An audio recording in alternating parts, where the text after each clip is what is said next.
Bueno, hola a todos, mi nombre es Rodrigo Matilla, yo soy ayudante de segunda de la Cátedra 2 de Farmacología de la subcomisión Vignone-Lerman Rojas y en esta ocasión por vía virtual les voy a dar el teórico de diuréticos.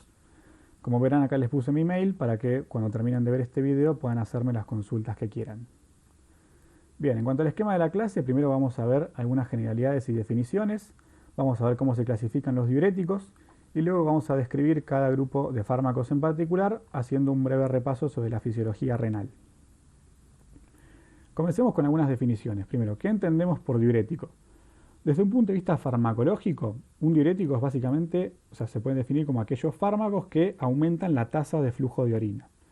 Pero saliendo de lo que es la farmacología, así desde un punto de vista más técnico, no solamente son fármacos, sino que podemos definirlos como cualquier compuesto que aumenta el volumen urinario. Y a esto se le asocian otros dos conceptos, que son el de natriurético y acuarético.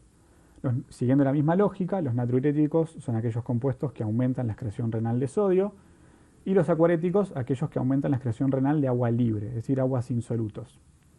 La realidad es que en la práctica no vamos a hacer una distinción entre si un fármaco es natriurético o acuarético, simplemente los englobamos a todos como diuréticos. Pero si quisiésemos hacer esta salvedad, hay dos grupos de fármacos de esta clase que sí son estrictamente acuaréticos, que son los diuréticos osmóticos y los antagonistas de la hormona antidiurética. Sí, porque justamente aumentan la excreción renal de agua libre, pero no tienen efecto natriurético directo. Bien, otro concepto que quiero que conozcan es el de freno diurético. ¿Cuándo se produce esto? A medida que nosotros administramos un diurético, lo primero que comienza a suceder es que generamos un déficit neto y sostenido del sodio corporal total del paciente. En condiciones fisiológicas, lo que es la excreción de sodio con la ingesta de sodio están en un equilibrio, es decir, lo mismo que entra al cuerpo es lo mismo que sale. Con el diurético lo que hacemos es generar un desbalance entre este equilibrio en donde la excreción supera la ingesta. Entonces, ¿cómo podemos empezar a evidenciar esto? Por ejemplo, en el peso del paciente. Vamos a ver que el paciente comienza a perder peso por pérdida de líquido. Pero este curso de esta natriuresis no es indefinido, el paciente no va a estar aumentando su excreción de sodio de manera indefinida, sino que tiene un punto en el que se ponen en marcha distintos mecanismos compensadores que justamente intentan restablecer ese equilibrio entre la excreción y la ingesta. Estos mecanismos incluyen, por ejemplo, la activación del sistema renina-angiotensina-aldosterona, la activación del sistema nervioso simpático, y que justamente le ponen un fin o un freno a este aumento de la excreción de sodio. Bien, les presento los fármacos de esta clase. Acá, como verán, les puse un dibujo de una nefrona. Y, como ven, cada grupo de fármaco puede localizarse en algún punto en particular de la nefrona. Porque justamente por su mecanismo de acción actúan sobre algún transportador o sobre algún receptor que tiene una ubicación determinada.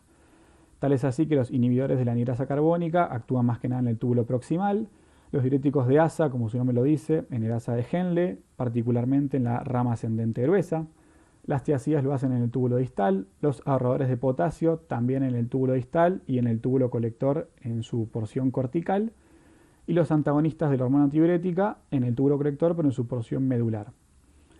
Como verán, los diuréticos osmóticos los puse como aislados porque por su mecanismo de acción no podemos encasillarlo en algún lugar de la nefrona. Otro concepto que quiero que conozcan es que la gran mayoría de estos fármacos, antes de llegar a su blanco de acción, lo primero que tienen que hacer es llegar a la luz tubular, es decir, necesitan llegar a la luz tubular para ejercer su efecto.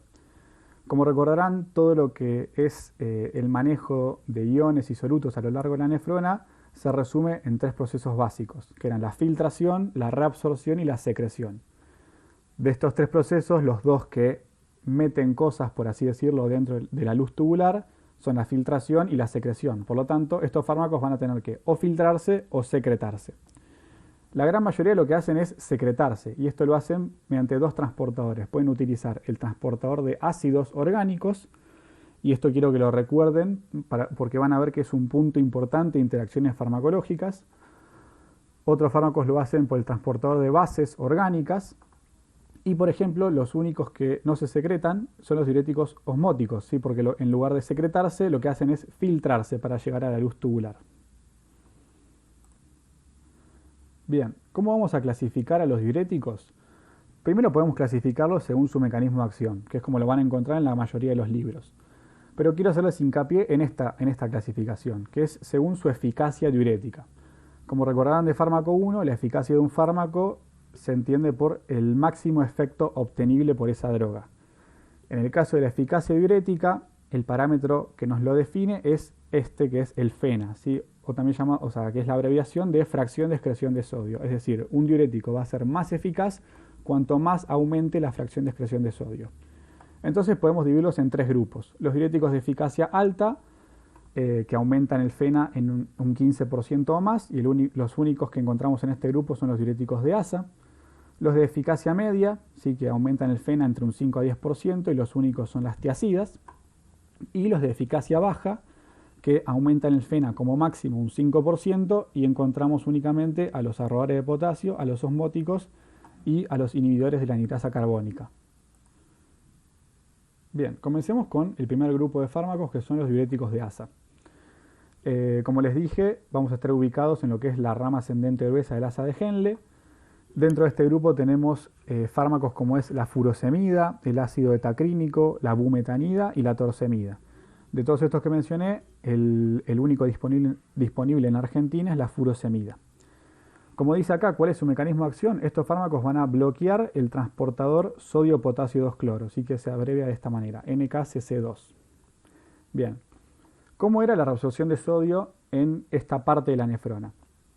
Bien, en esta parte de la nefrona nosotros podíamos reabsorber sodio por dos vías, por una vía transcelular y por una vía paracelular. En cuanto a la vía transcelular, utilizamos principalmente dos mecanismos. Uno es el transportador que estamos bloqueando, que es el sodio-potasio 2-cloro, y el otro es un intercambiador sodio-protón. Ambos transportadores utilizan el gradiente generado por la bomba sodio-potasio ATPasa en la membrana vasolateral. Entonces, justamente al bloquear este transportador, inhibimos la reabsorción de todos estos iones. Ahora, notarán ustedes que les puse acá el calcio y el magnesio. Esto no está puesto de forma arbitraria. En la rama ascendente gruesa es uno de los pocos lugares de la nefrona en donde tenemos lo que es una diferencia de potencial transepitelial. Es decir, básicamente la luz es más positiva que el interior de las células, que es negativo. En condiciones normales esa carga positiva de la luz repele la carga de los cationes y podemos aprovechar eso para reabsorber cationes por vía paracelular. Entonces, ¿por qué les menciono esto? Un efecto adicional que tienen los diuréticos de ASA es que pueden abolir esta diferencia de potencial transepitelial y de esta manera también afectan la reabsorción de calcio y magnesio. Bueno, como les dije antes, los diuréticos de ASA son los únicos diuréticos de eficacia alta, ¿sí? o también llamados diuréticos de techo alto. Ahora, acá les puse una imagen del libro de Fisiología Boron, donde repasamos qué porcentaje de la carga filtrada se reabsorbe en cada segmento. Como ven, en el túbulo proximal ya reabsorbemos 2/3 de la carga filtrada de sodio. En lo que es el asa de Henle y la rama ascendente gruesa, un 25%, y luego en las porciones más distales, sí, en el túbulo distal absorbemos un 5% y en el túbulo colector solamente un 3%. Ahora, una duda que puede surgir es ¿cómo es que los diuréticos de ASA son tan eficaces si no están actuando en el lugar donde más sodio se reabsorbe? Bueno, primero, por un lado, no hay que dejar de lado que este 25% es un porcentaje considerable de la carga filtrada de sodio. Y en segundo lugar, y no menos importante, es que los segmentos distales a la nefrona de la rama ascendente gruesa, como ven, tiene muy poca capacidad de reabsorción de sodio. Por lo tanto, todo este 25% vamos a terminar bloqueándolo efectivamente, ¿sí? Porque los segmentos distales no pueden compensar ese sodio que descartamos de la rama ascendente gruesa. Cosa que no sucede, por ejemplo, si bloqueamos el túbulo contornado proximal. Si nosotros bloqueamos el túbulo contornado proximal, tenemos todo el recorrido de la nefrona para terminar o lidiar con compensar ese sodio que descartamos. Y es por eso que son los diuréticos más eficaces. Entonces, ¿cuáles van a ser los efectos en cuanto a la excreción urinaria? Como dijimos antes, va a aumentar mucho la excreción de sodio, sí, un 25%. Por otro lado, también va a aumentar la excreción de potasio y de protón. También, por lo que expliqué antes, va a aumentar la excreción de calcio y de magnesio.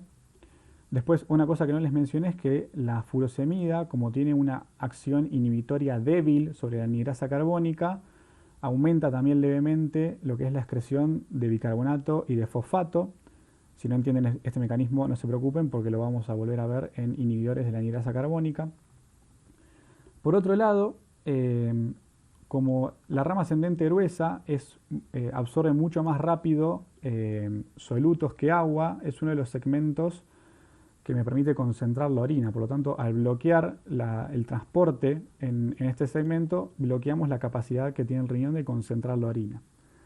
Y finalmente, en cuanto a la excreción de ácido úrico, se vio que en cuanto a la administración aguda de estos fármacos, aumenta la excreción de ácido úrico, pero con su administración crónica disminuyen.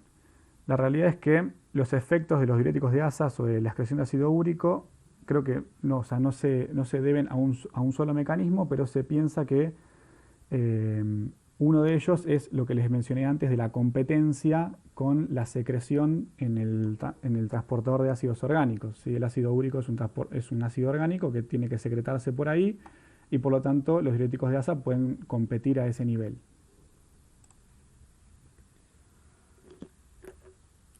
Bien. Siguiendo entonces con los mecanismos, los efectos farmacológicos. Eso lo que vimos antes era los efectos sobre la excreción urinaria. Ahora, ¿qué va a suceder sobre la hemodinamia renal? Por un lado, los diuréticos de asa van a generar una vasodilatación renal, pero principalmente van a afectar el tono de los vasos intrarrenales. Y se piensa que este mecanismo está mediado por prostaglandinas. ¿Sí? Se piensa que los diuréticos de asa estimulan directamente la síntesis de prostaglandinas intrarrenales, que son justamente vasodilatadoras. Y por eso tengan en cuenta lo que les puse acá. ¿Sí? Esta es una de las justificaciones que explica la interacción con los AINES. ¿Sí? Los AINES, al disminuir la síntesis de estas prostaglandinas, pueden atenuar la respuesta diurética. Eso por un lado. Por otro lado, los diuréticos de asa también pueden bloquear el feedback túbulo-glomerular. Recordemos rápidamente qué hacía este mecanismo. Este mecanismo era disparado por lo que eran las células de la mácula densa, sí que eran células tubulares especializadas que podían sensar la concentración de sodio en la luz. ¿Sí? ¿Y de qué manera lo hacían? Utilizando justamente el transportador que bloquean los diuréticos de asa, ¿sí? El sodio, potasio y 2-cloro. Entonces, al sensar un aumento del sodio en la luz, se activaban estas células y por un lado lo que generaban era una vasoconstricción de la arteriola aferente del glomérulo, disminuyendo entonces lo que era la tasa de filtrado glomerular. Y por otro lado también generaban al activarse una inhibición de la secreción de renina. Entonces, si bloqueamos este mecanismo, las células de la mácula densa no pueden sensar la concentración de sodio en la luz, y es por eso que les puse acá que los diuréticos de asa son potentes estimuladores de la activación del sistema renina-angiotensina-aldosterona. Entonces, resumiendo lo que es el efecto a nivel de la hemodinamia renal, los diuréticos de asa aumentan lo que es el flujo sanguíneo renal, pero no disminuyen lo que es la tasa de filtrado glomerular. Bien, y por último también tenemos efectos extrarrenales, que también son muy importantes. Por un lado, los diuréticos de asa, en particular la furosemida, tienen la capacidad de aumentar la capacitancia venosa sistémica. Y esto me va a permitir disminuir lo que es la presión de llenado del ventrículo izquierdo. Se piensa que este efecto también está mediado por prostaglandinas y recuérdenlo porque una de las principales indicaciones es justamente en el edema agudo de pulmón. Este efecto me permite generar un alivio rápido del paciente. Y por último, también los diuréticos de asa, sobre todo en altas dosis, pueden inhibir el transporte de electrolitos en otros tejidos y tiene especial importancia lo que es el oído interno. ¿Sí? Se sabe que hay como un subtipo del cotransportador sodio-potasio 2-cloro en otros tejidos y se lo encuentra también en el oído interno. Por lo tanto, los diuréticos de asa al actuar sobre este transportador, ese es el fundamento, o sea, bloquean también el movimiento de iones a nivel de la endolinfa y es el fundamento de que los diuréticos de asa son fármacos ototóxicos.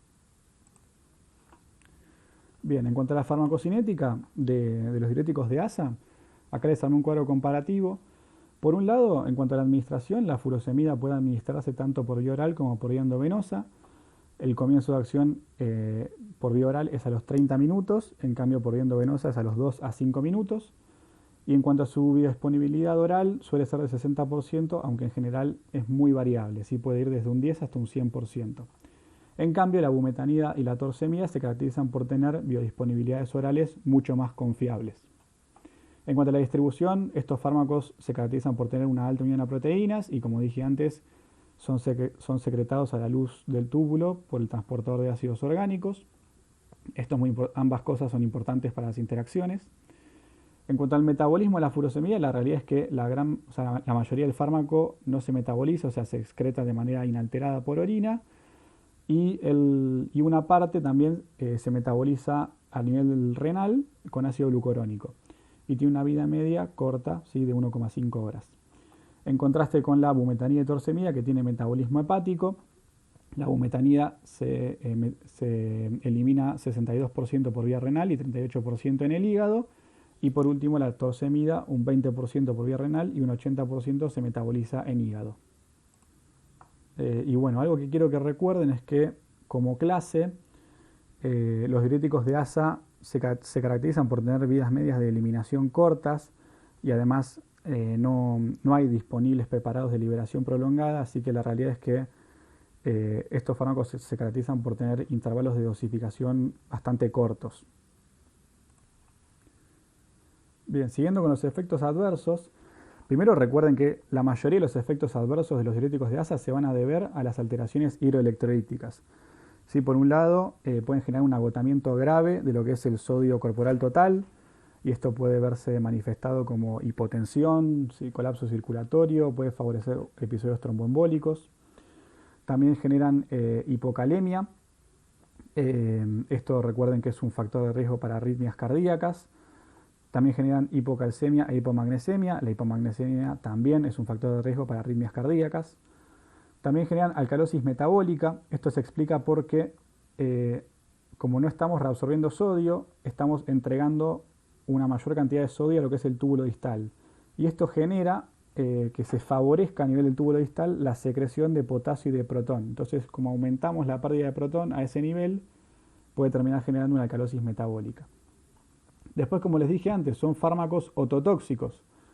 Esta ototoxicidad puede manifestarse como tinnitus, disminución de la agudeza auditiva, sordera o vértigo.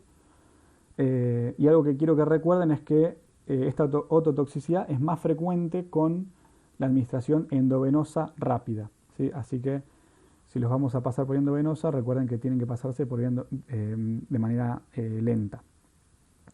Después, esto que les puse acá pueden resumirlo como alteraciones metabólicas. Los diuréticos de asa pueden generar hiperglucemia, como vimos antes pueden generar hiperuricemia, y generan alteraciones en el colesterol. Aumentan lo que es el colesterol LDL y los triglicéridos al mismo tiempo que disminuyen el colesterol HDL. Y bueno, algo que no les mencioné al principio es que en cuanto a la estructura química, los diuréticos de asa, todos los diuréticos de asa, salvo el ácido etacrínico, son derivados de las sulfonamidas. Así que algunos efectos adversos pueden explicarse por esto justamente, por los efectos adversos de las sulfonamidas. Por ejemplo, algunos pacientes pueden tener hipersensibilidad a sulfonamidas, y lo que explica a veces las erupciones cutáneas. O también, por ejemplo, esto explica la depresión de la médula ósea.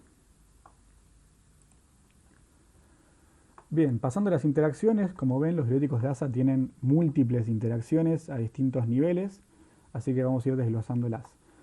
Primero, hay que tener cuidado con la combinación con otros fármacos ototóxicos, ¿sí?, como por ejemplo los aminoglucósidos o el cisplatino, que ya los vieron a lo largo de la cursada. Por otro lado, a nivel de la unión a proteínas, pueden desplazar los anticoagulantes y esto genera un aumento de la actividad anticoagulante. A nivel de los glucósidos digitálicos, ¿sí?, como ya vieron en el teórico de insuficiencia cardíaca, la afinidad de la digoxina por su receptor depende mucho de la calemia, ¿sí?, de las concentraciones séricas de potasio. Entonces, como los diuréticos de asa disminuyen o sea, generan hipopotasemia, esto aumenta la afinidad de la digoxina por su receptor y por lo tanto puede favorecer la generación de arritmias por digital. A nivel renal, como les dije antes, hay competencia por el transportador de ácidos orgánicos. Por un lado tenemos el probenecid y también tenemos competencia con los AINES. Entonces recuerden que ya tenemos dos puntos de interacción con los AINES. Por un lado a nivel de la competencia con el transportador de ácidos orgánicos y después por lo que les dije antes de que los AINES disminuyen la eficacia diurética por la afectación de la vasodilatación renal. También vamos a tener interacciones con otros diuréticos como las tiazidas, así que básicamente va a haber una sinergia del efecto diurético. Con el litio, ya lo van a ver más adelante en la cursada, para que lo entiendan, el litio se mueve a nivel renal de manera muy similar al sodio. Por lo tanto, si disminuimos, o sea, si aumentamos la excreción de sodio, eso permite al litio reabsorberse más y por lo tanto eso me aumenta las concentraciones plasmáticas de litio y favorece, o sea, puede generar una toxicidad por litio justamente.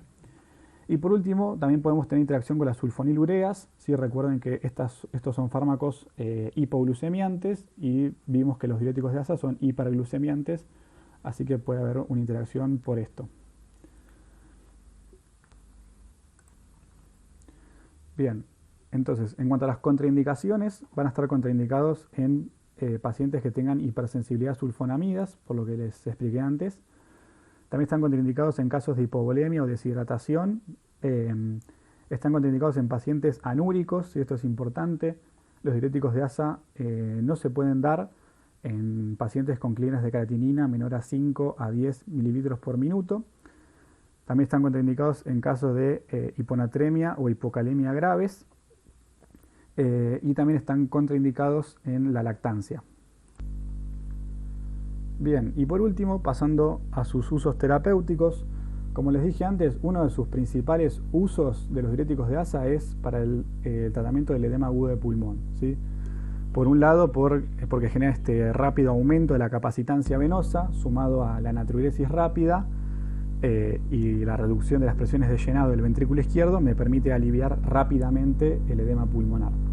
Y después también lo puedo utilizar para edemas en general, ¿sí? Pero estamos hablando de edemas graves, seguramente refractarios a otros diuréticos. Es el caso, por ejemplo, del edema generado por el síndrome nefrótico, que recordemos que genera un edema generalizado y masivo. También se puede utilizar para los edemas de edema y la citis de la cirrosis hepática, los edemas de la insuficiencia renal crónica y la insuficiencia cardíaca. En cuanto a la hipertensión arterial, esto se los puse acá porque están en cuanto a su listado de indicaciones. La realidad es que preferimos utilizar otros diuréticos, como por ejemplo los diuréticos tiacídicos en la hipertensión arterial. La realidad es que los diuréticos de asa no se consideran diuréticos muy buenos, tan buenos como los tiacídicos para la hipertensión arterial. Se vio que tienen una menor eficacia antihipertensiva y además hay una falta de datos que demuestren una reducción de eventos cardiovasculares. Y además, piénsenlo por lo que les vengo diciendo, los diuréticos de asa tienen una vida media corta y son diuréticos de alta potencia. O sea, imagínense a un viejito hipertenso que a cada rato tiene que tomar el diurético de asa y encima como es de alta potencia va a tener muchas ganas de orinar. La realidad es que no es muy cómodo. Y bueno, en cuanto a los últimos dos usos, se pueden utilizar para la sobredosis de fármacos, ¿sí? Porque al administrar el diurético de asa generamos una diuresis, una diuresis forzada, pero la realidad es que esta medida de inducción de diuresis forzada no es algo que se utilice mucho hoy en día. Y por otro lado pueden utilizarse para la hipercalcemia, aunque también tómelo con pinzas porque hay otras medidas que puedo hacer antes que administrar un diurético de asa. Bien, pasemos ahora a un segundo grupo de fármacos que son las tiazidas, ¿sí? O diuréticos tiacídicos. Recordemos que acá nos ubicamos a nivel del túbulo distal. Entonces, ¿cómo ocurría la reabsorción de sodio a este nivel?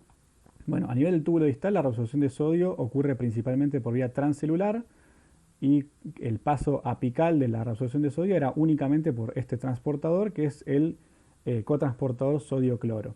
¿Sí? Una vez que se reabsorben, el sodio termina reabsorbiéndose por completo a través de la bomba sodio potasio TPasa y el cloro difunde de manera pasiva por un canal de cloro. Y justamente las tiazidas actúan bloqueando este transportador.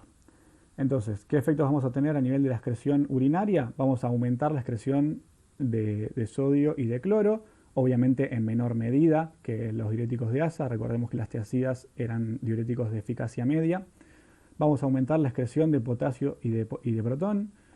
Estos también tienen una acción inhibitoria débil sobre la anhidrasa carbónica, por lo tanto también aumenta levemente la excreción de bicarbonato y fosfato. En cuanto a su administración crónica, se vio que disminuyen la excreción de calcio, esto solamente a nivel de la administración crónica, y también pueden aumentar la excreción de magnesio. A nivel de ácido úrico hacen lo mismo, ¿sí? En agudo aumenta la excreción de ácido úrico y en crónico disminuyen la excreción de ácido úrico. Y finalmente, que no lo puse en la diapositiva, pero que quiero que lo recuerden, es que las tiazidas comparten la característica con los diuréticos de asa de que atenúan la capacidad del riñón de excretar una orina diluida, ¿sí? Como para pasarlo en limpio. Los diuréticos de asa impiden al riñón de diluir y de concentrar la orina. En cambio, las tiazidas únicamente atenúan la capacidad de diluirla, ¿sí? Pero no alteran la capacidad de concentración. Y en cuanto a lo que era la hemodinamia renal, estos, a diferencia de los diuréticos de asa, no van a alterar el flujo sanguíneo renal y solamente afectan de manera variable, pero no tan significativa, la tasa de filtrado glomerular. En cuanto a la farmacocinética de las tiazidas, me parece útil compararlas a las tres juntas. Primero varía en cuanto a lo que es la duración de acción, ¿sí? Para la hidroclorotiazida tiene una duración de acción corta, la indapamida es intermedia y la clortalidona es larga, ¿sí? Relaciona esto, por ejemplo, con sus vidas medias. En cuanto a la absorción, en general todas las tiazidas se absorben bien por vía oral con biodisponibilidades variables. En cuanto al metabolismo, la realidad es que tanto la hidroclorotiazida como la clortalidona o se metabolizan muy poco o prácticamente no tienen metabolización y se excretan por vía renal, secretándose a través del transportador de ácidos orgánicos. La clortalidona tiene, además de tener una vida media bastante larga, tiene la característica de que puede concentrar en glóbulos rojos, ¿sí? Recuerden esto para algunos efectos adversos de este grupo. Y también recuerden esto, ¿sí? Que la indapamida es como la distinta al resto en cuanto al metabolismo, ¿sí? Esta sí tiene metabolismo hepático y eliminación biliar, y recuérdenlo porque es importante para las contraindicaciones. Y también otra diferencia entre las tiazidas es que tanto la hidroclorotiazida como la clortalidona van a tener que ajustarse principalmente en la insuficiencia renal, mientras que la indapamida vamos a tener que ajustarla en insuficiencia hepática. Y estas también, al igual que como mencioné para los diuréticos tiazídicos, que no podíamos darlo a partir de un valor del clínex de creatinina, las tiazidas no podemos administrarlas con un clínex de creatinina menor a 30 mililitros por minuto, ¿sí? Esto tiene que ver porque con clínex de creatinina muy bajos, el fármaco prácticamente no puede llegar a su sitio de acción. Bien, pasando a los efectos adversos, verán que son parecidos a los de los diuréticos de asa, ¿sí? Al igual que estos, los principales efectos adversos son por alteraciones del equilibrio hidroelectrolítico. Los tiazídicos también pueden generar hiponatremia, también pueden generar hipocalemia, ¿sí? Por el mismo mecanismo que mencioné antes. Puede generar hipomagnesemia, pero lo que tienen de distinto es que, como vimos en su efecto farmacológico, estos disminuían la excreción de calcio. Por lo tanto, como efecto adverso podemos tener hipercalcemia. Al igual que los diuréticos de asa, también pueden generar alcalosis metabólica, por lo mismo que dije antes, ¿sí? El aumento de llegada de sodio al túbulo distal favorece la secreción de protón. Después también vamos a tener esas alteraciones metabólicas, ¿sí?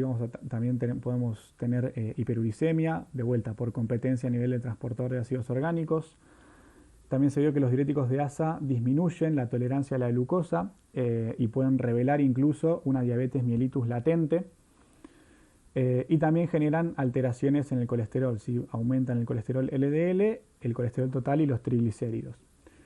También tenemos algunos efectos adversos, bueno, no quise detallar en estos, pueden generar efectos adversos en el sistema nervioso central, gastrointestinales, dermatológicos y hematológicos. Los hematológicos, recuerden que es más frecuente con la clortalidona, ¿sí? Porque concentraba en glóbulos rojos.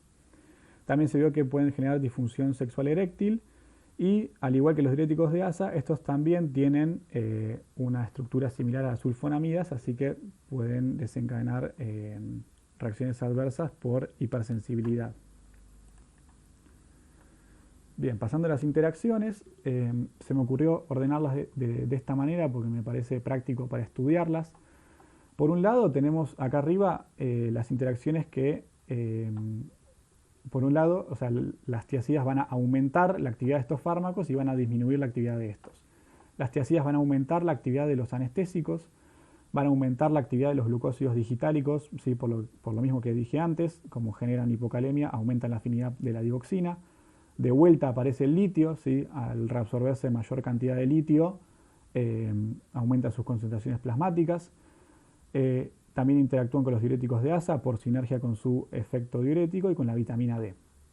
Por otro lado, van a disminuir la actividad de los anticoagulantes, de los úricos, de las sulfonilureas y de insulina. ¿Sí? Estos dos últimos relacionados con lo que mencioné en los efectos adversos del aumento de la tolerancia a la glucosa. Nos vamos acá. Por otro lado, hay interacciones que me van a disminuir la eficacia de las tiacidas. Por un lado, los AINES y el probenecid, esto se da por competencia a nivel de su secreción, del transportador de ácidos orgánicos, y los secuestradores de ácidos biliares lo que hacen es, disminuyen la eficacia de las tiacidas porque disminuyen la absorción intestinal. Y por último, la anfotericina B y los corticoides pueden aumentar el riesgo de hipocalemia. Bien, pasando a sus usos terapéuticos, como ya van a ver en el teórico de hipertensión, una de las principales indicaciones de los diuréticos tiacídicos es el tratamiento de la hipertensión arterial. La Sociedad Argentina de Cardiología justamente establece que estos fármacos son de primera línea para el tratamiento de hipertensión, ¿sí? Y son muy buenos agentes antihipertensivos, además de ser baratos y bien tolerados. Algo que les quería mencionar es que, como vimos antes, los diuréticos tiacídicos generaban hipocalemia. Y se vio que la hipocalemia producida por tiacídicos de alguna manera debilita su efecto antihipertensor. Por lo tanto, van a ver que muchas formas comerciales de hidroclorotiazida en general vienen asociadas con un diurético que vamos a ver a continuación, que es el diurético ahorrador de potasio, para que justamente evitar esta hipopotasemia y que no se me debilite el efecto antihipertensor. Por otro lado, también, al igual que los diuréticos de asa, se pueden utilizar para el tratamiento de edemas, obviamente edemas más leves a moderados, no edemas graves, para los cuales preferimos furosemida. Se los puede utilizar para edemas de origen cardiovascular, como por insuficiencia cardíaca, edemas a partir de cirrosis hepática o de trastornos renales, como insuficiencia renal crónica. También, como vimos, otra particularidad que tenían las tiacidas era que disminuían la excreción de calcio, por lo tanto podemos utilizarlas para tratar la nefrolitiasis cálcica y para el tratamiento de osteoporosis. Y también tienen indicación en la diabetes insípida nefrogénica. Parece medio contradictorio tratar una patología que cursa con aumento del volumen urinario con un fármaco que me aumenta el volumen urinario, pero créanme que es una indicación. Y también están indicados en el tratamiento de la intoxicación por bromuros. Y finalmente, ¿en qué pacientes están contraindicadas las tiacidas? Por un lado, las tiacidas, al igual que los diuréticos de asa, tienen estructura de sulfonamida, por lo tanto están contraindicados en estos casos. Están contraindicados en la insuficiencia renal, excepto la indapamida, ¿sí? Porque dijimos que tiene metabolismo hepático y eliminación biliar. Y ahora yo me estoy acordando que dije que tienen que ajustarse. Les dije antes que tienen que ajustarse a insuficiencia hepática renal. O sea, claramente vamos a evaluar el grado de las mismas, pero estas a su vez constituyen contraindicaciones. Entonces, van a estar contraindicados en la insuficiencia renal, excepto la indapamida, que vimos que tienen metabolismo hepático y eliminación biliar, pero a su vez la indapamida va a estar contraindicado en la insuficiencia hepática. Bien, pasemos ahora a otro grupo de fármacos. Estos fármacos que vamos a ver ahora y los siguientes se agrupan dentro de lo que se denominan los diuréticos ahorradores de potasio. Entonces, dentro de este gran grupo tenemos, por un lado, a los inhibidores de los ENaC, que son estos dos que vemos acá, y por otro lado tenemos a los antagonistas de la aldosterona. Entonces, vamos con los inhibidores de los ENaC. Dentro de este grupo tenemos fármacos como la amilorida y el tramtereno. De estos dos, el único que está disponible en Argentina es la amilorida. Y recordemos que vamos a estar actuando principalmente a nivel de lo que es la porción final del túbulo distal y del túbulo colector en su porción cortical. ¿Cómo se producía la reabsorción de sodio a este nivel? Se produce principalmente a nivel de estos canales, sí que es el canal epitelial de sodio por vía transcelular. Y después el sodio termina reabsorbiéndose por la bomba sodio-potasio ATPasa. Sí, pero acá ocurre también algo importante. Estos canales de potasio se denominan canales ROMC. Lo que sucede en este caso, en esta porción de la nefrona, es que de vuelta se genera una diferencia de potencial transepitelial. ¿Sí? Lo que sucede es que la membrana luminal es mucho más permeable a los solutos que al sodio principalmente, que la membrana vasolateral, y eso crea una diferencia potencial que sirve como fuerza impulsora para la secreción de potasio. Y este es el justificativo de por qué los diuréticos de asa y las tiazidas justamente aumentan la excreción de potasio y de protón y pueden generar, por ejemplo, una alcalosis metabólica. Porque el aumento de la entrega de sodio a esta altura de la nefrona favorece esta secreción de potasio. Bien, entonces, ¿qué va a suceder a nivel de la excreción urinaria? Primero vamos a aumentar levemente la excreción de sodio y cloro. Recordemos que estos fármacos los clasificamos dentro de los diuréticos de eficacia baja. Por otro lado, el bloqueo de ese voltaje transepitelial disminuye obviamente la excreción de sodio y de protón y además también de otros cationes como el calcio y el magnesio. Y también estos fármacos van a disminuir con su administración crónica la excreción de ácido úrico, pero no se va a ver producido por la competencia a nivel del transportador de ácidos orgánicos, ¿sí? Porque lo que tienen de característico los inhibidores de los ENaC es que se secretan a la luz tubular, pero lo hacen por el transportador de bases orgánicas. Bien, y a nivel de la hemodinamia renal, la verdad es que estos fármacos no tienen muchos efectos, no van a alterar la tasa de filtrado glomerular y tampoco afectan el feedback túbulo-glomerular. Bien, en cuanto a la farmacocinética, primero que nada, estos fármacos se dan por vía oral, ¿sí? Esta es la biodisponibilidad de amilorida, es de un 15 a 25%. Luego, la realidad es que la amilorida casi no se metaboliza, sino que se excreta de manera intacta a nivel renal. En cambio, el tramtereno sí tiene metabolización hepática. Como verán, la amilorida tiene una vida media más larga de 21 horas y el tramtereno de 4 horas. Y como dije antes, estos fármacos se secretan por el transportador de bases orgánicas. Bien, en cuanto a los efectos adversos, en este caso, obviamente, como estamos disminuyendo la excreción de potasio, vamos a tener como efecto adverso hipercalemia, ¿sí? Por favor, recuerden este efecto adverso porque es el más grave y el más peligroso de los inhibidores de los ENaC, ¿sí? Ese por un lado, o sea, este es el más grave, y por otro lado, los efectos adversos más comunes, particularmente de la amilorida, son náuseas y vómitos, diarrea y cefalea. Y también, por otro lado, se vio que el tramtereno puede funcionar como un antagonista débil del ácido fólico y se vio que puede terminar generando megaloblastosis justamente por deficiencia del mismo, principalmente en pacientes diabéticos. Y bueno, después tenemos otros efectos adversos menos importantes, como son del sistema nervioso central, dermatológicos, gastrointestinales, musculoesqueléticos y hematológicos. Bien, pasando a las interacciones y contraindicaciones, esto me gusta explicarlo todo junto porque están muy relacionadas. Como vimos, el principal efecto adverso era la hipercalemia. Por lo tanto, estos fármacos van a estar contraindicados en pacientes que tengan hipercalemia, pero también en pacientes que tengan mayor riesgo a desarrollarla, como son pacientes con insuficiencia renal avanzada o anuria, o que estén tomando fármacos que favorezcan la hipercalemia, ¿sí? Por ejemplo, que estén tomando otros diuréticos ahorradores de potasio, que estén tomando IECA o ARA2, ¿sí? Como ya vieron en el teórico de insuficiencia cardíaca, estos fármacos son nefrotóxicos, pueden generar insuficiencia renal y además también generan hipercalemia.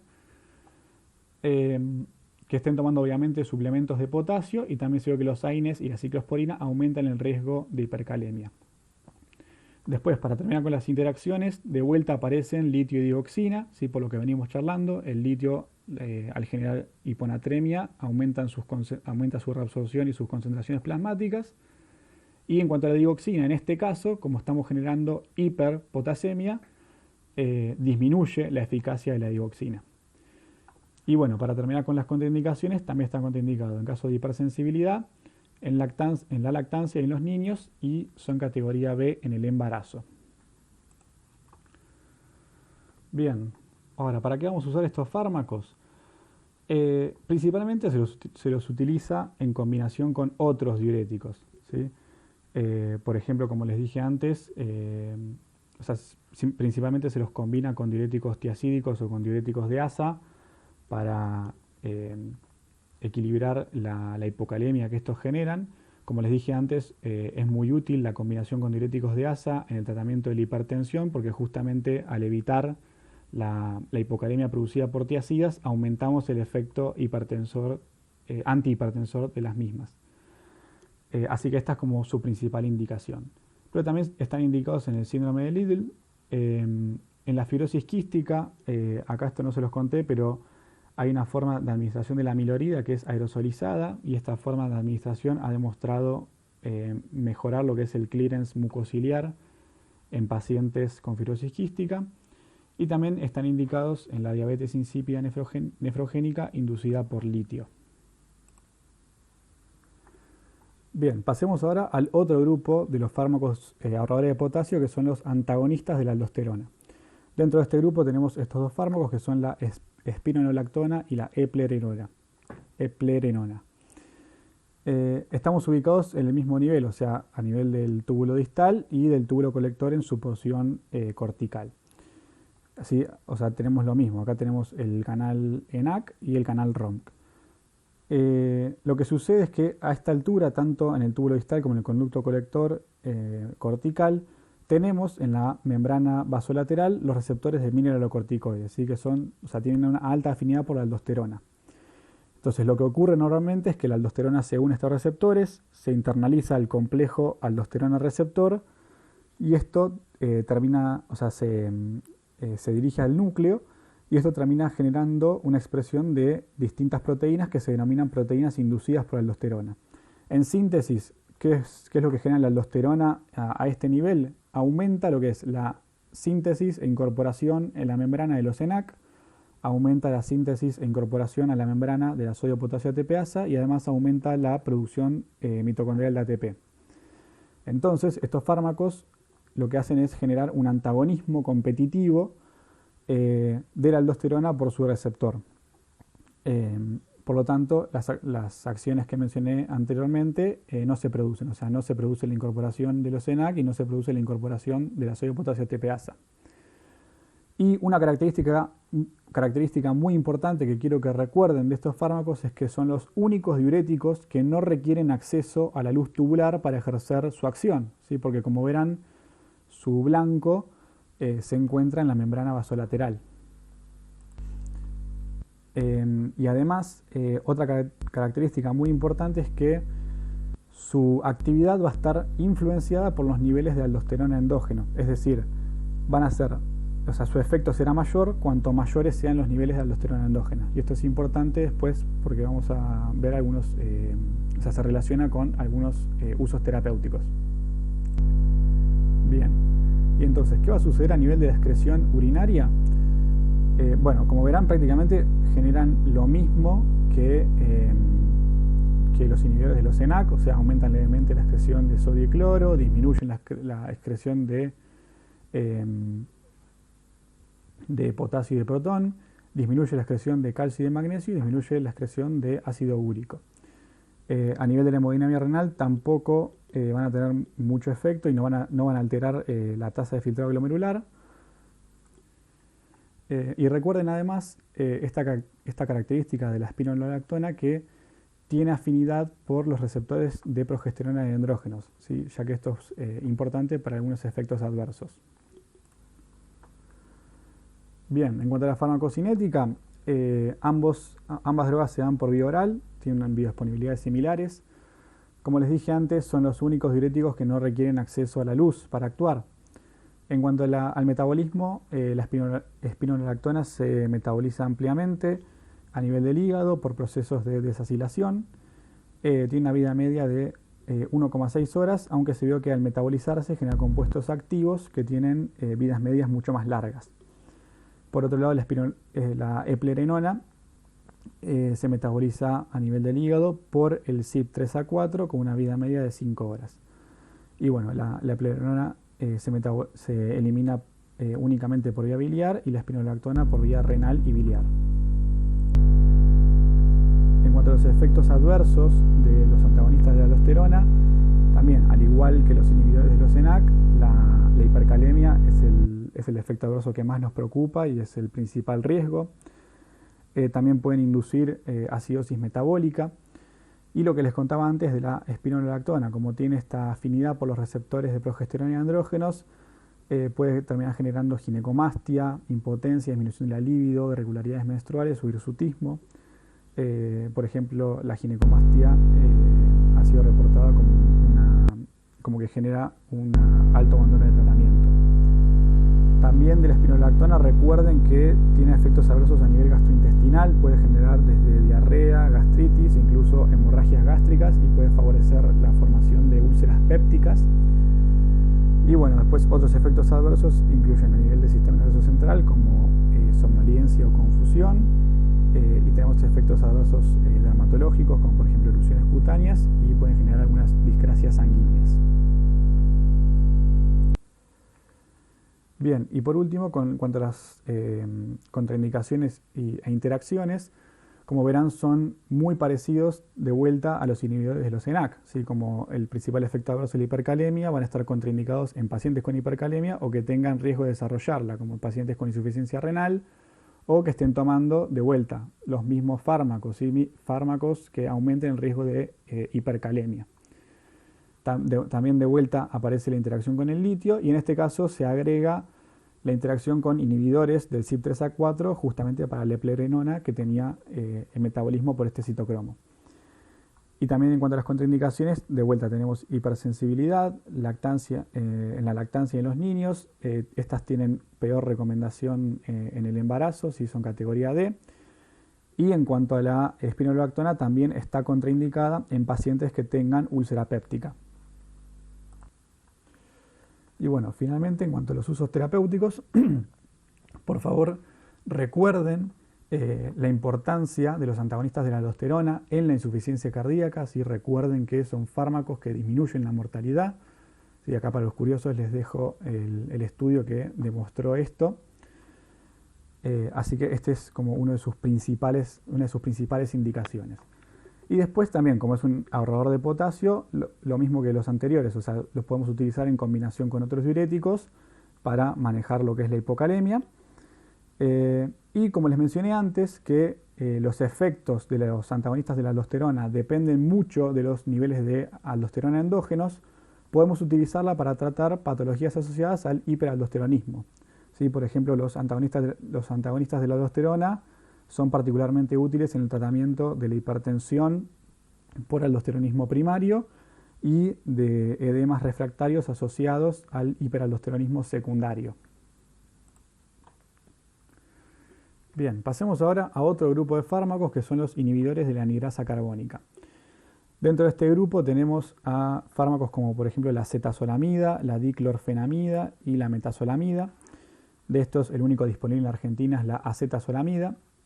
Recordemos, como les dije antes, que acá nos ubicamos más que nada en lo que es el túbulo proximal, aunque la anhidrasa carbónica tiene algunos sitios secundarios, pero la acción principal es a este nivel. Entonces, ¿cómo se producía la reabsorción de sodio a nivel del túbulo proximal? Recordemos que es un sitio muy importante en cuanto a la reabsorción de sodio, más o menos 2/3 de la carga filtrada se reabsorben acá.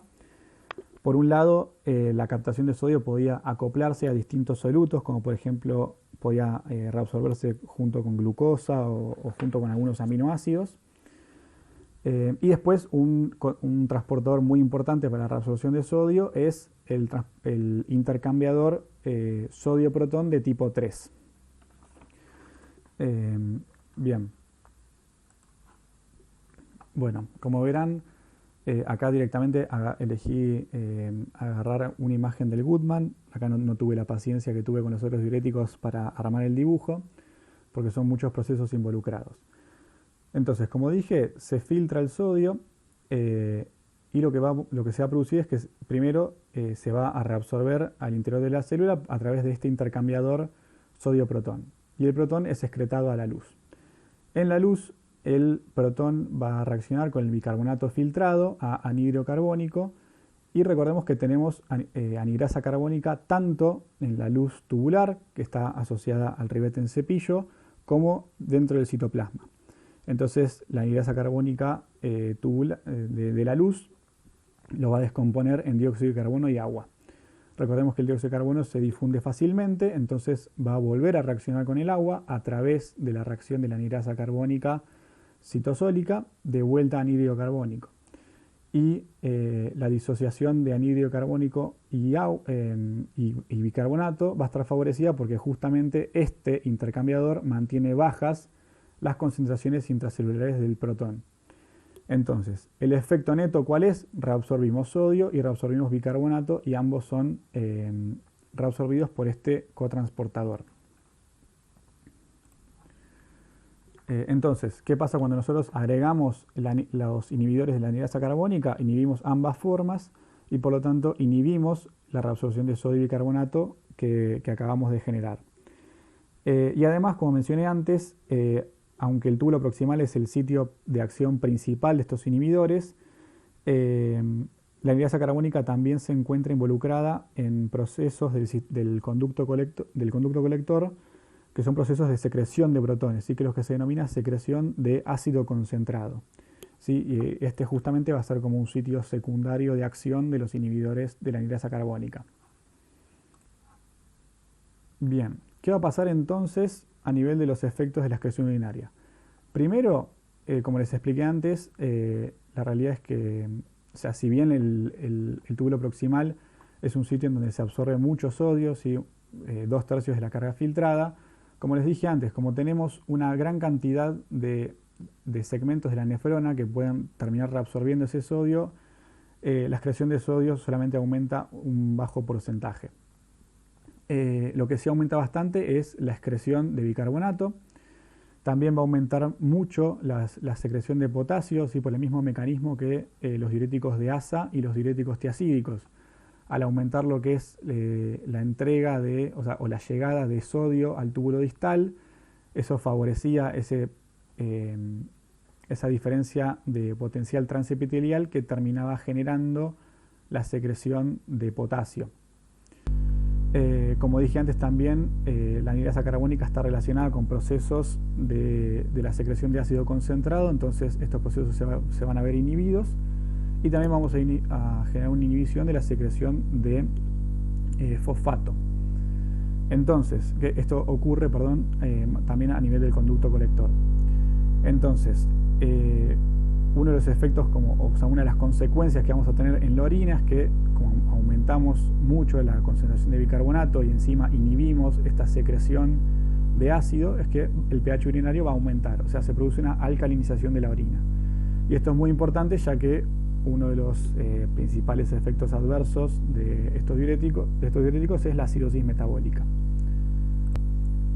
Y una cosa importante de esta acidosis metabólica es que el efecto diurético de estos fármacos es bastante autolimitado, justamente porque esta acidosis metabólica probablemente termine disminuyendo lo que es la carga filtrada de bicarbonato. Entonces, si cae el bicarbonato en la luz porque no se está filtrando, se enlentece o se bloquea esta reacción, sí que era la de asociación del protón con bicarbonato, y por lo tanto todo este circuito queda como paralizado en algún punto.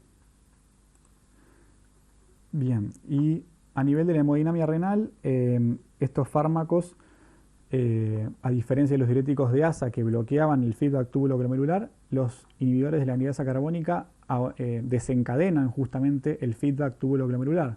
¿Por qué? Porque estamos aumentando la cantidad de sodio que llega a la mácula densa, esto es sensado, se activa la mácula densa y por lo tanto aumenta la resistencia de la arteriola aferente. Entonces, a nivel de la hemodinamia renal, estos diuréticos terminan generando una disminución del flujo sanguíneo renal y una disminución de la tasa de filtrado glomerular.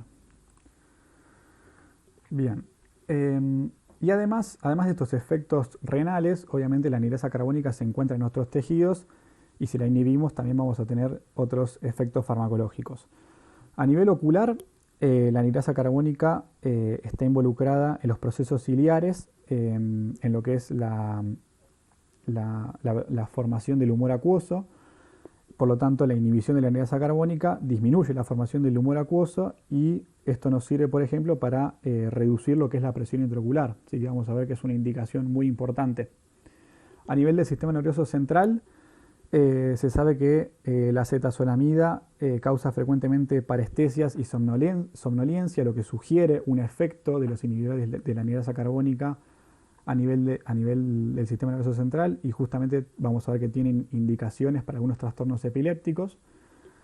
Y después, por último, a nivel de los glóbulos rojos, si inhibimos la anhidrasa carbónica, estamos como inhibiendo esa acción que tienen los glóbulos rojos de retirar dióxido de carbono de los tejidos periféricos y llevarlos a los pulmones para que se eliminen en el aire expirado.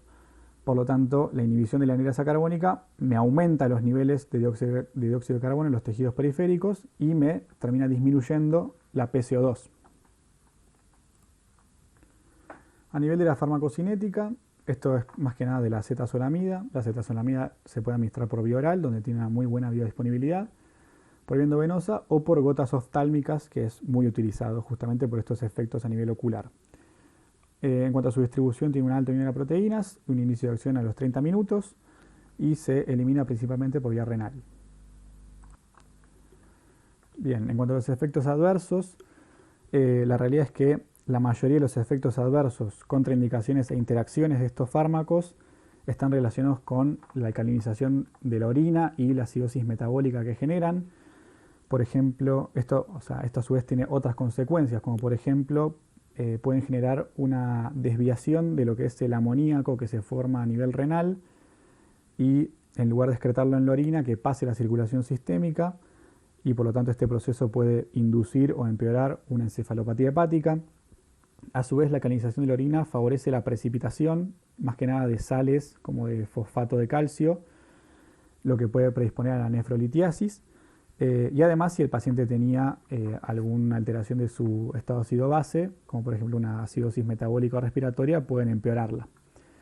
A su vez, estos fármacos son también derivados de la sulfonamida. Estos generan efectos adversos graves, pero poco frecuentes. Pero bueno, al igual que otros derivados de sulfonamida, pueden generar depresión de la médula ósea, toxicidad cutánea. Está siempre presente la hipersensibilidad y la nefrotoxicidad similar a la sulfonamida. Y por último, a nivel del sistema nervioso central, más que nada a dosis altas, se vio que muchos pacientes presentan somnolencia y parestesias. En cuanto a las interacciones, pueden interactuar con los salicilatos, porque justamente al ser ácidos aumentan el riesgo de acidosis. Por otro lado, como vimos antes, para los diuréticos tiacídicos, la anfotericina B y los glucocorticoides aumentan el riesgo de hipocalemia. Y también acá siempre presente la digoxina. En cuanto a las contraindicaciones, van a estar contraindicados en pacientes con cirrosis hepática, relacionado con esto de que pueden empeorar la encefalopatía hepática. Obviamente en estados de acidosis van a estar contraindicados. En EPOC grave, en pacientes que tengan hipersensibilidad a sulfonamidas. También van a estar contraindicados en estados de hipocalemia o hiponatremia, pacientes que tengan filtrado glomerular menor a 10 mililitros por minuto y en pacientes con insuficiencia suprarrenal.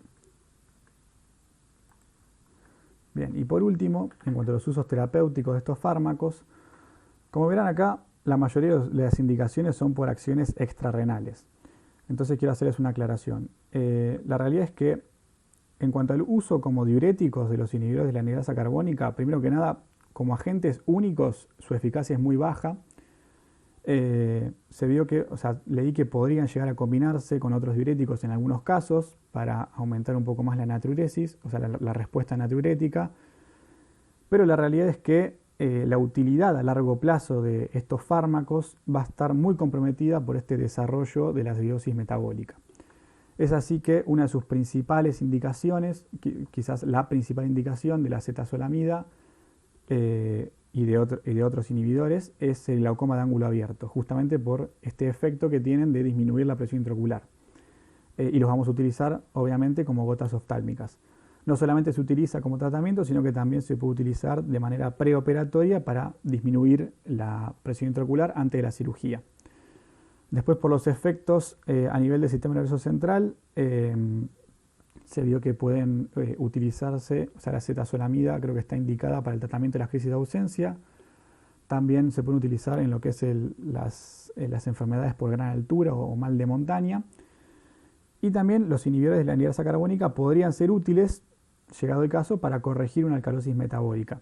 La realidad es que con una alcalosis metabólica preferimos hacer primero otras maniobras u opciones terapéuticas, pero cuando la alcalosis se debe, por ejemplo, a un uso excesivo de diuréticos, en estos casos la acetazolamida podría ayudarnos a corregir la alcalosis. Bien, ya falta poco. Pasemos ahora a nuestro anteúltimo grupo de fármacos, que son los diuréticos osmóticos. Dentro de este grupo tenemos a drogas como por ejemplo el manitol o la urea, aunque el manitol es el más utilizado. Y recordemos lo que les dije al principio de la clase, ¿sí? Estos son los únicos que no se filtran, son los únicos que no se secretan, sino que se filtran en el glomérulo. Y tienen un mecanismo de acción particular, justamente, como su nombre lo dice, actúan como sustancias osmóticamente activas. Y van a generar este efecto tanto en los túbulos renales como en el plasma sanguíneo. Entonces, al administrarse estas drogas, aumenta primero lo que es la osmolaridad del plasma y del líquido tubular. Entonces lo que hacemos es que por un lado limitamos la reabsorción pasiva de agua en el líquido tubular y además comenzamos a extraer agua de los compartimentos intracelulares y lo que hacemos es expandir el líquido extracelular. Esta expansión del líquido extracelular termina generando una disminución de la viscosidad sanguínea e inhibición de la liberación de renina, que a su vez me aumenta el flujo sanguíneo renal en la médula renal, ¿sí? Y esto es muy importante porque me disminuye lo que es la hipertonía medular, ¿sí? Básicamente se dice que lavan, entre comillas, la médula renal. Entonces, al generar esto, recordemos que, como dice acá, el principal lugar de acción de estos diuréticos es el asa de Henle, aunque también pueden actuar a nivel del túbulo proximal. Al lavar la médula, lo que hacemos es que, como recordarán de fisio, la rama descendente del asa de Henle era más permeable al agua. En cambio, la rama ascendente era más permeable a los solutos. Entonces, afectamos ambas ramas. Por un lado, disminuimos la reabsorción de agua en la rama descendente y por otro lado, disminuimos la reabsorción de sodio en la rama ascendente. Bien, en cuanto a los efectos netos sobre la excreción urinaria, básicamente por este efecto osmótico terminamos aumentando la excreción de todo lo que esté disponible para reabsorberse en el asa de Henle. O sea, aumentamos la excreción de sodio y de cloro, recordemos que son diuréticos de eficacia baja, aumenta la excreción de potasio, aumenta levemente la excreción de bicarbonato y de potasio, aumenta la excreción de calcio y de magnesio, aumenta la excreción de ácido úrico y de urea y, como vimos antes, me aumentan el flujo sanguíneo renal a nivel de la hemodinamia. Y por otro lado, lo que es la tasa de filtración glomerular, la realidad es que cambia muy poco. En cuanto a la farmacocinética, voy a hablar más que nada del manitol porque es el que más se utiliza. El manitol debe administrarse por vía endovenosa. Hay una sola excepción, que es que está disponible como un polvo por vía inhalatoria, pero esto solamente se utiliza se puede utilizar para el diagnóstico de hiperreactividad bronquial, y es peligroso darlo por vía oral porque justamente por su efecto osmótico pueden generar una diarrea osmótica. En cuanto al metabolismo, esto no se metaboliza, tiene una vida media de 0,25 a 1 hora y tiene una eliminación 80% renal y 20% biliar. En cuanto a los efectos adversos del manitol, recordemos que estos diuréticos se distribuyen en lo que es el líquido extracelular y por lo tanto contribuyen a la osmolaridad del mismo, en tanto que se extrae agua, como dijimos, del compartimento intracelular y aumentamos el extracelular. Entonces hay que tener mucho cuidado en pacientes con insuficiencia cardíaca o congestión pulmonar, ya que puede generar un edema pulmonar y a su vez puede generar, como ven, hipo o hipernatremia, ¿sí?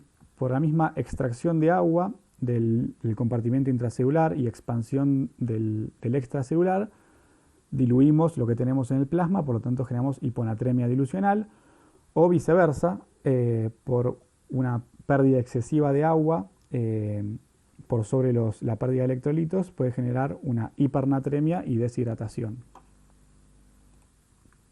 En cuanto a los usos terapéuticos, estos fármacos suelen ser muy utilizados tanto en oftalmología como en neurocirugía, por lo tanto, por el mismo efecto que venimos hablando de que extraen agua, me permiten extraer agua tanto del ojo como del cerebro, por lo tanto me permiten hacer control, por ejemplo, de la presión intraocular durante ataques agudos de glaucoma o también en relación a lo que es la cirugía ocular.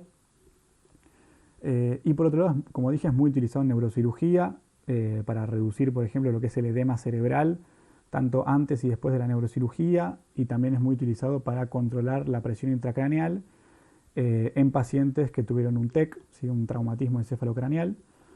Después también se utiliza en el síndrome de desequilibrio postdiálisis y también, como otros usos, podemos mencionar que se puede utilizar para aumentar la excreción de algunos fármacos como salicilatos, barbitúricos o litio en caso de sobredosis.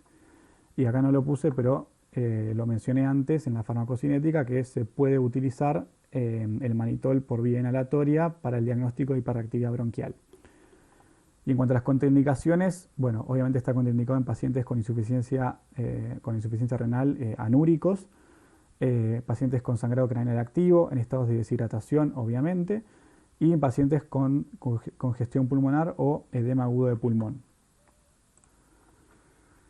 Bueno, y llegamos al último grupo de fármacos, ¿sí? Los antagonistas de la hormona antidiurética. Primero quiero hacer un breve repaso de qué era la hormona antidiurética. Como recordarán de fisio, esta hormona es la principal hormona que regula la osmolaridad de los fluidos corporales y que se liberaba desde la hipófisis posterior a partir de distintos estímulos, ¿sí? Como por ejemplo se va a liberar la hormona antidiurética en casos en que se requiera un aumento de la osmolaridad plasmática o por ejemplo en casos de hipovolemia o hipotensión. Y justamente la hormona antidiurética a nivel renal va a actuar principalmente a nivel del túbulo colector medular. ¿Cómo actúa la hormona antidiurética? Tienen que saber no tienen que saber, se los recuerdo yo, que tiene 3 tipos de receptores. Si estos receptores se van a estar distribuidos por distintas partes del organismo, que son los B1A, B1B y los B2. Justamente estos receptores B2 son los que vamos a antagonizar.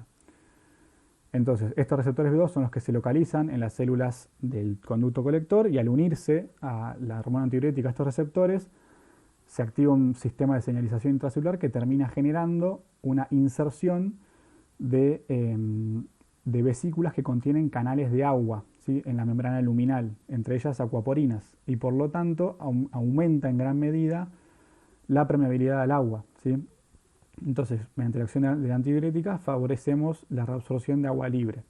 Entonces, si bloqueamos estos receptores B2, inhibimos esa permeabilidad, bloqueamos esa permeabilidad al agua y aumentamos el volumen urinario a expensas de un aumento de la excreción de agua. Por lo tanto, como les dije antes, al principio de la clase, estos fármacos son acuaréticos. De este grupo de fármacos, el que me interesa que conozcan el nombre es el tolvaptan. El tolvaptan se administra por vía oral, tiene una biodisponibilidad del 40%. Se metaboliza en el hígado, es un sustrato e inhibidor de la glucoproteína P, y se elimina por completo o casi por completo a través de la metabolización de este citocromo. Tiene una vida media de 6 a 8 horas y por supuesto su eliminación es biliar. En cuanto a los efectos adversos, me interesa que recuerden obviamente los primeros, sí que están relacionados con justamente su acción farmacológica de aumentar la excreción de agua libre. Si hacemos esto, favorecemos los estados de deshidratación, de hipotensión y favorecemos la hipernatremia. Y también les menciono que el tolvaptan se vio que puede causar daño hepático y se recomienda que su administración se limite generalmente a los 30 días. Estos fármacos están contraindicados en pacientes anúricos, en pacientes hipovolémicos obviamente, en pacientes que tengan una incapacidad para percibir o responder apropiadamente al estímulo de la sed, en pacientes que toman inhibidores del CYP3A4, están contraindicados en la lactancia y bueno, el embarazo es categoría C, así que tampoco está muy recomendado darlo. Y la realidad es que en cuanto al uso terapéutico del tolvaptan tiene una indicación bastante precisa, o sea, está aprobado por la FDA para la hiponatremia hiper o euvolémica clínicamente significativa y que es resistente a la restricción hídrica. Bueno, con eso terminamos el teórico. Acá les dejo la bibliografía que utilicé para armarlo. Y bueno, espero que si el coronavirus nos lo permite, podamos reencontrarnos en la facultad. No duden en mandarme un mail si tienen alguna duda. Y bueno, muchas gracias por su atención.